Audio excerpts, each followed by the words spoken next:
Hi, and welcome to day 3 of our intuitive eating series, a 5-day series. Today we are going to cover make peace with food and challenge the food police, which is actually 2 principles in the intuitive eating's 10 principles. So 2 topics today, but they go together, and so I just wanted to make sure that we did both of them. All right, and if you've missed the other 2 days, you can find them by scrolling through the feed in our Facebook group. You can also find them on IGTV and my YouTube channel. So they are available if you've missed any of the videos. So anyways, let's get started with our Make Peace with Food and Challenge the Food Police. What I want to start with is that we have a relationship with food, right? So sometimes I talk about this and people think it's kind of strange that we would think of it as an actual relationship with food, but we do.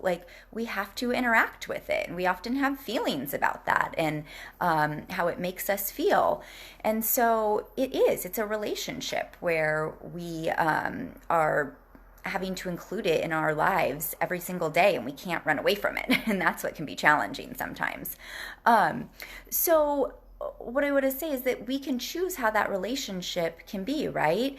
And is your relationship peaceful with food? Or does it feel like there's some tension and animosity and that it really isn't peaceful? That's what I find most often, is that it's not a very peaceful relationship with food, right? Very few of us have that, actually. We don't feel really at peace with it. We feel like it's a constant struggle. So today we're going to talk about how do we make peace with food? And that means stopping the battle with it, right? And the hard thing, I think, that we have to really accept is that the way to do that is to give ourselves full permission to eat. So if that's the biggest thing you take away today, that's what it is. We have to have permission to eat what we want and when we want it. And there's no real way around that, and I'm not saying that you have to jump all in today and just say, yep, I'm, giving myself full permission, but that is the goal, is to get there. And we'll talk about ways to maybe start that smaller. But that's what has to happen in order to make peace with food. Okay. So, let's see. Let's talk about a couple things here. In terms of deprivation, that's what usually occurs that makes this a not very peaceful relationship with food, is that we feel deprived, and then we feel like it's this kind of back and forth struggle that we're always going through, like this push and pull with food, right? So we do this, I'm supposed to eat a certain thing or I'm not supposed to eat it. And what do I actually want, but I'm not allowed to? So it's this constant state of feeling a bit deprived and like we're not getting what we want. And so what happens, right? When we deprive, it gets so big, the deprivation, that then we swing the other way, or we rebel against it. And that's true with anything, right? I often talk about this in terms of children. If we think about it, I'm sitting in my office right now and there's a chair across from me. So that we could say this with anything though, but if I was telling my child, say my 4-year-old, you could play with anything in this room, but don't go sit on that one chair, what's going to happen, right? That's all he's going to think about. That's all he's going to try to get, right? Or if there's that one special toy, there's often that thing. There's the one special toy, the perfect shiny red truck that they all want to have. So it's this favorable thing. And we say actually, that's really special. You can't have it. That's what everybody's going to want to get. So we do that with food too. We tell ourselves we can't have it. We feel deprived from it. We really want it. And that deprivation just makes us focus on it more and try to get it. Okay, so hopefully that makes sense and we can take it out of the context of food and think about it in terms of other things in our lives too, especially children, because they're really good at showing us exactly what they want. So they're good models for us in that sense. So let's look at some of the ways that we create deprivation, right? So in terms of the intuitive eating book, one of the things they use is they talk about Last Supper eating. So this is that sense of deprivation. It's the idea that we're going to be deprived. So that Last Supper eating occurs because we say, I'm going to start the diet on Monday, or tomorrow I'll be good, or this is the last time I'm going to do this. And so then it creates that mentality, this is the Last Supper, I've got to get it all now. And so then we feel out of control with food, and of course, we prove to ourselves, this is why I can't be trusted with that food. But really, that's not the case. It was the deprivation that created it. Okay, so that's one thing, is having that last supper eating. Or there could be some actual restriction. Like maybe you are on vacation somewhere and you really don't like the food, and so you don't have enough to eat and you constantly feel a bit hungry. Well, when you get home, you're likely to eat a lot more than you would have had you been well fed, right? This also happens in terms of like poverty or scarcity in a family, or a really big family, and it's just hard to feed so many mouths or to cook so much. And so there's just not quite enough food. And so it feels like there's that, again, the rebound eating of now when food is available, I'm going to try to get as much as I possibly can because food has been scarce in the past, right? Or maybe we create that scarcity by going on a diet. So we can also put ourselves on a diet and create that same sense of scarcity. Or maybe you were put on a diet by a parent or had a doctor tell you that you needed to eat less. And that's the thing, it often works for a period of time until that deprivation builds up to be too much. But even putting ourselves on a diet creates that sense of deprivation. And then we end up wanting to either break the rules or eat as much as possible when we're just done with it. So let's talk a little bit more about that dieting actually. Dieting is restrained eating, right? It's like telling yourself that there's these rules and that you can't eat a certain amount or at a certain time. So it's holding yourself back. It's restrained eating. It's not going off of cues of hunger, fullness, or satisfaction, right? And so it often works for a period of time until the two things are done, right? Either we break the rules or the deprivation just gets too big. So have you ever maybe told yourself, well, I've already blown it, I just might as well, I'll be good tomorrow, right? So just the idea that we break a rule leads to continuous eating or eating more than we would, or quote unquote overeating. Right? There's actually studies on this. There's one study, maybe it's a couple studies, but one in particular where dieters were given a certain food, and then they were told that it was like a high calorie milkshake type of food or something like that, but they were basically told that it would be like breaking their diet, a bad food. And so those dieters actually had more calories, but were told it was a bad food, ended up eating even more because they felt like, well, they had already blown it, right? But non-dieters didn't do that. They just ate as much as they needed and stopped. So this mere idea of just breaking the rules causes us to then, quote unquote, overeat. So it's very interesting to see this whole mentality around food. And there's a ton more studies that demonstrate this in different ways, where people are told that a food is lower calories or higher calories. And in these different groups, based on if they were dieters or not, they either ate more or less of the food because they either thought like, oh, well, this must be really good, it's got to be worth it because it's high calorie type of thinking, or like, well, I've blown it, so I'm just going to eat more. It's very, very interesting, but there's more and more studies on that. So it's just this idea that we're even breaking the rules that leads to us making choices about food as opposed to listening to that hunger and fullness. Right? So in terms of the deprivation, this, like what we were just kind of demonstrating in those studies, is also the guilt, right? So this is that guilt and deprivation. And in the intuitive eating book, they talk about it kind of like a seesaw.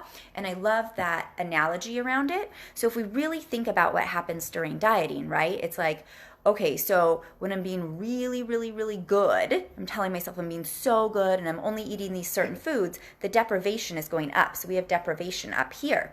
And the guilt is down because we're feeling really good about ourselves and we're not feeling guilty because we're doing such a good job, right? And then we maybe feel like the deprivation is getting to be too much. This isn't even conscious necessarily, but we decide to eat something because we're feeling really deprived, and so we just want to have like that piece of chocolate or whatever it is. So the deprivation starts going down. Maybe we're even for a little bit, but then we keep doing it, and the guilt just gets too high. So now guilt is up here and deprivation's down here because we're eating the things we want, like the brownies and the cookies or the chips or whatever it is that, you know, we've been telling ourselves are bad. So now we have the deprivation has gone down, so we're giving ourselves those things, but the guilt is way up here. And the seesaw just continues to happen, right? So you see how we're not at peace, we're not in balance with it, because the deprivation and guilt just keep playing off of each other. So we feel like we're in this constant state that's a battle, deprivation, guilt, right? I also think of a similar kind of concept when I think about a pendulum swinging. So that if we're like, we can't eat those foods, we have to be deprived, and we're pulling the pendulum way over here, then when we finally decide, oh, I'm going to allow something to happen, it's going to swing back just as hard and fast as we were holding it tight, right? So, and then the more we do that, we go back and then we say, oh my gosh, I've been so horrible, I have to start the diet again tomorrow or in a week or whatever it is, then it's back over here, and then it's back over here. So we're creating this sense, again, of like, overeating to feeling deprived, right? To giving ourselves everything we want, to not giving ourselves anything. So this like back and forth pendulum, and that's not going to stabilize until we just allow it to keep swinging and that it calms down. And that's where the permission comes into play, because yes, the pendulum is probably going to swing pretty hard with the first bit of permission. So it's over here, we give ourselves permission, it goes all the way over here. But if we can allow that to just kind of gradually slow down, we'll see it settle better than if we pull the reins back really tight again and say like, no, I'm out of control, this has to stop right now. See, so the more and more that we can just allow that permission to happen, it's going to settle quicker than the back and forth pull on it. So the seesaw and the pendulum are both, I think, two good visuals to think about. So another thing about this permission that we're talking about is I often do have clients say, but I do eat those things, right? Like, yeah, I feel guilty about having whatever the foods are, but I actually do eat them, so I'm not really deprived of them. However, the mental deprivation is still deprivation because we're not truly feeling like, yes, I can have this, I can enjoy this, this is great. We're sitting in this like muck of it that feels like I'm so bad for doing this, I shouldn't be eating this. The sense that I shouldn't be eating it creates that sense of deprivation, like, well, then I'm not going to allow myself to do this again, or I'm not going to have it tomorrow. You're so bad for doing it. So even if you do include those foods that you maybe feel out of control around, or that you feel like you overeat a little bit, any of those kinds of behaviors, even if you do include them, do you give yourself full permission to have them? And this is one of the things that I want you to take away and start working on. Okay, so one of the actions that we're going to do is creating a food list. So I want you to like get out a journal or a piece of paper and just write down foods that I like. You can put that at the top of the column, foods that I like. And then next to it, you're going to write, do I eat it or not? Okay, so like you could put yes or no to if you eat it currently, yes or no. And then, do I have permission to eat it, or do I feel guilty when I do? And so I want you to kind of go through those two questions about the foods that you like, okay? So if there's foods on the list and you're saying, no, I don't eat them. I like them because I wrote them down here, but I don't eat them. Or foods that I like, I do eat them, but I don't have permission to eat them, so I feel guilty. Okay, so those are the two groups that we want to work on. Either you don't eat them or you feel guilty when you do eat them. And then I want you to start experimenting with it. And you can do this one food at a time, right? It's the idea of habituation. Like the more we have it, the more we start to feel okay with it, and the less likely we are to then feel like we have such strong energy around it. So I will give my clients the assignment to have a certain food every single day, or sometimes every single meal.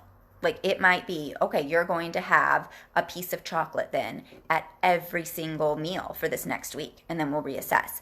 Or you're going to have a handful of chips, and if it's a specific type of chip, even better, you know, like the sour cream and onion chips or the Doritos or whatever it is, you're going to have a handful of that every single meal until you get really used to and comfortable having that food. Okay, so that's how we start to give ourselves more and more permission. And I want you to see it as permission, not that you're doing something bad. And that's what you have to keep telling yourself, right? Like, this is my job right now. This is what I'm being instructed to do. And there's nothing wrong with this food. So we always want to try to find something positive in a food instead of negative. So if it's chips, we could say they have carbohydrates. So I'm going to get energy from these chips because carbohydrates are energy, right? So no negative thoughts, only positive, right? Or maybe it's ice cream. And ice cream has calcium, it has protein, it has fat, and it has carbohydrates. It hits a ton of nutrient markers, right? So there's nothing wrong with having ice cream. So we want to look for all the positive. And you might be saying, but it also has this, or but it's processed, or but this. I don't care. I only want you to focus on the positive. Okay, and that's how we give ourselves more permission and create a more neutral relationship with these foods so that they don't have such strong energy and such a strong pull for us. Okay, so that is the first thing that we were doing in terms of making peace with food, right? It's key takeaways are giving yourself permission and then starting to incorporate those foods more often. Now, challenging the food police is the other principle we're going to go over today, and I'm going to water it down from what it was because in intuitive eating, they talk about a lot of different kind of food police that might be going on in your brain. And I'm just kind of going to water it down and talk about three kind of harmful voices that we might have, and also to recognize too that it's also in our society. Okay, so food police may be voices in your head basically, or it could be actual people in your life, you know, people that maybe say something like, oh, are you really going to eat that? Or they see you getting the chips out of the cupboard and they give you the look, like the stare. So those are people policing your food, right? Or telling you, oh, you should really try to eat this way or do this. That we have food police in our lives, right? So that could be the random person even at the grocery store that's commenting. I've had that happen. Like, oh, don't get that one. It has too much sugar. Thanks, but no thanks, right? So food police are everywhere, and they're also in our head. And they're things like, you know, telling ourselves that we're not supposed to have something. So there are all those messages like the shoulds, the shouldn'ts, the can'ts, or the like, not after this certain time that you should eat or whatever it is, okay? So it's those rules or ideas about eating. So in intuitive eating, the three harmful ones that they talk about are the food police themselves, which are like strict rules, you know, like don't eat after 7 p.m. or you didn't exercise so you can't have whatever at dinner, like the carbs at dinner. Maybe you didn't exercise so you can't eat carbs at dinner. Or you have to wait until noon or 12:30 until you're allowed to eat lunch. So those are like strict rules that you are allowed to do something or you're not allowed to do something. There's also the nutrition informant voice. So that's the one that kind of tells you, like, guides you in terms of what you should or shouldn't eat. And that's not always like this horrible thing. It's just that it gets really skewed in our brains to become more rigid and about rules. So that may show up like you're somewhere and you see like, oh, I really want that tomato basil sandwich on the ciabatta bread. But then the nutrition informant comes in and says like, oh, actually that turkey on wheat bread has more fiber. So there's that nutrition voice. It's like trying to do something good for you. So you should really get that. And so you do. And it's not that there's anything wrong with the turkey and wheat bread sandwich. Like, I don't want to say there's anything wrong with that if that's what you really want. But the problem with the nutrition informant is if you really wanted this other sandwich, now you're not going to be satisfied, which is the principle we talked about yesterday, right? So then you're going to find yourself at, you know, after lunch kind of scrolling through the cupboards going, what else can I have or what do I want because I'm not satisfied. So that nutrition informant's a little bit sneakier because it seems like it's trying to help you be healthy, yet at the same time it can really interfere with our own body's cues of what we need and then set us up to be kind of dysregulated, you know? Or it could be something like, oh, at 3 p.m. You get hungry and so you have a healthy snack, you know, maybe you have like an apple and a few nuts, right? So that's like this healthy snack. But then you find that at 4:30 you're starving, and the nutrition informant's like, oh, but you already had a healthy snack. You should be good. You shouldn't be hungry. But then you wind up at dinner ravenous because you don't eat something, and then you end up eating way more than you would have. And feeling guilty about it, right? So see how it spirals. So that nutrition informant can be a little bit sneakier because it could be potentially healthy messages, but they get a little bit skewed or turned into the shoulds and shouldn'ts that dysregulate us. Okay. And then there's the diet rebel. And the diet rebel hates to be told what to eat and will naturally rebel against that whenever given the chance.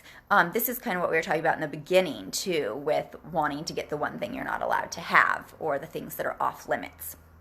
And I see this a lot in terms of kids that are being put on diets pretty young, or even just like told to eat healthier, or maybe the doctor says something like that, and so mom and dad start only serving fruits and vegetables for snacks and no other food. Like if you're hungry, we have to have fruits and vegetables, or limiting their portions. So like, oh, you can have this plate of food, but if you're hungry after that, you can only have vegetables. And what I see with the rebellion is hiding, sneaking food, and often a way greater increase, more significant increase in weight much more quickly than before. So they may have been gaining weight, but the minute that we start restricting, that goes sky high, right? So this also happens to adults, like especially if we don't deal with that. If we were ever put on a diet from being very young, we have that food scarcity and we're going to rebel against it. Or maybe, like I had a client who was telling me that her husband would always like make little comments, or she could just like feel his stare across the room. And so she was sharing with me that they were at this party, and she knew that he wasn't in the room, he was outside. And so she felt like, oh, I'm going to go get the cookies right now, and he can't see me. He's not going to tell me what to do. So it was this like sense of like, I'm going to rebel against him because he's always hovering and looking and staring at me. And so that's how that rebellion happens, is that it's not, again, about, do I really even want the cookies? It's the sense that like, I'm going to go get them and don't tell me that I can't type of thing. Okay. So that's how the rebellion might come out. And it may be more subtle than that, but as you start to kind of notice your patterns, you might notice that you have a little bit of that in there. And we all do. It's like natural human instinct to rebel a little bit. So that doesn't mean you're bad or wrong or anything. It's just part of human nature, right? So let's see. So yes, so we might have some strong rules about it, which would be the food police. It might be the nutrition informant, or it might be the diet rebel. It could be any of those things, okay? So sometimes the statements could be really, really profound, like, yeah, this is exactly what it is. And sometimes they're a little bit more subtle, just like, oh, you should have some vegetables, you know? And again, that might not be horrible unless it's really what you don't want. Okay, so the first step is to recognize how these voices are starting to come up. You might hear things in your own head like, if I eat a brownie, I'll gain weight. Or I can't eat past 7 p.m., that's not good. You might tell yourself, if I start eating chips, I'll never stop. Or if you eat a certain food with more than X number of grams of fat, then it's unhealthy. So these ideas about food or rules. So I just want you to become more aware as you hear those messages in your head and start labeling those. You don't have to be really clear, like, oh, that's the, food police or the, rebel or anything like that, but just recognizing those voices that are there telling you certain things that you should or shouldn't do. So becoming more aware, and then again, reframing them like we talked about the other day, right? So if you have that, if I eat a brownie, I'll gain weight, you might reframe that to, if I eat a brownie, I will digest it and I'll be more satisfied, right? Or the voice that says, you're being good today, don't eat the chips. You might say, I want to eat the chips and I'm more likely to self-regulate when I'm satisfied and eating what I want. So shifting this. I often have clients write them down because it slows our brain down, because sometimes our brain starts doing this like bounce back and forth, right? So your disordered voice or that dieting voice is going to say the same thing again, like, you're being good today, don't eat the chips. And then you're going to say, I want to eat the chips and I'm more likely to self-regulate when I'm allowed to eat what I want. And then that dieting voice is going to be like, no, you're not, right? So it might start to bounce back and forth a bit. So sometimes writing it down helps slow down our brain and we can get more clear and just conscious of those thoughts. So if you really struggle with this, I would suggest writing them down. You could do it kind of all at once and just practice that, or you could just do it as it comes up, or you can just do it in your head, whatever works for you. So the two big steps for today that we're going to take away, right, are going back to making peace with food. One is to make a list of your foods that you do like to eat. Then you're going to check off, do I eat them, yes or no? And do I have permission to eat them, yes or no? And then start working on the ones that you're not eating and you're not giving yourself permission to. You're going to include them regularly. Just pick one to start. It doesn't have to be a crazy thing. Just pick one. It's a certain type of chip, piece of candy, cake, whatever it is. And then the second thing is to really practice reframing your thoughts to make them healthier, more peaceful, more in line with creating peace with food and really challenging those food police voices. All right. So anyways, thank you so much for joining me today. I hope those two steps are helpful. Please comment with any questions or thoughts. Feel free to reach out. Like I say every day, I know that these topics are complex and I'm just kind of throwing a lot at you because I want you to kind of hear how they might play out in real life. But if you need to take a deeper dive, this is what we do. So please definitely reach out. I'm happy to give you some more information on working together. You can email me. You can go to my website to email me. Email me directly at Nicole@NicoleCruzRD.com. Or you can schedule a free 15-minute call. I'll put the link in the comments actually to do that too. Okay, so yeah, let us know though on this thread too if you have any questions or need some extra support around it. And I hope you join tomorrow or get to watch these videos whenever you can, because tomorrow we are going over hunger and fullness. All right, so excited, looking forward to seeing you then. I'll talk to you later. Bye.